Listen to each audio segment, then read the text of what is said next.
घणसोली उद्यानातील पाण्याच्या टाकीची दुरावस्था झाली। दूषित पाण्याची नगरसेवक सौरभ शिंदे यांनी पोलखोल केली। सौरभ शिंदे यांनी उद्यानामध्ये भेट देत या संपूर्ण प्रकरणाची पोलखोल केलेली आहे।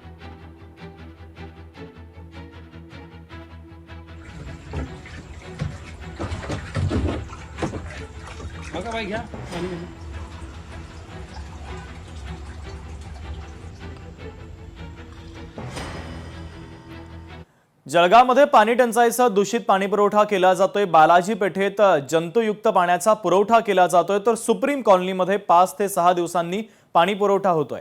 दूषित पाण्यामुळे आरोग्याचा प्रश्न निर्माण होण्याचा अंदाज आहे। नागरिकांनी प्रशासनाच्या विरोधात आता तीव्र संताप व्यक्त केलेला आहे। ह्या एरियात खरं तर लक्ष दिलं पाहिजे ना महापालिकेने। आतापर्यंत कुठलंही लक्ष देत नाहीत। 8 महिन्यात 4 वेळा पाणी येतं। आता शहरामध्ये प्रत्येक दुसऱ्या दिवशी पाणी येतं, 2 दिवसाच्या अंतराने शहरात पाणी येतं। तर ज्या एरियामधून आता अमृत योजनेची सुरुवात झाली त्या एरियाची जर ही हाल असेल तर अन्य शहरात अजून चारी बाजूनी काय हाल असेल। खूप घाण पाणी येतं, हिरवगार पाणी असतं आणि ते पण आम्हाला 8 दिवस साठवून ठेवावं लागतं। त्याच्यामध्ये जंत पडतात त्या पाण्यामध्ये, त्याच्यामुळे मुलं आजारी पडतात। खूप आम्हाला म्हणजे खूप त्रास आहे।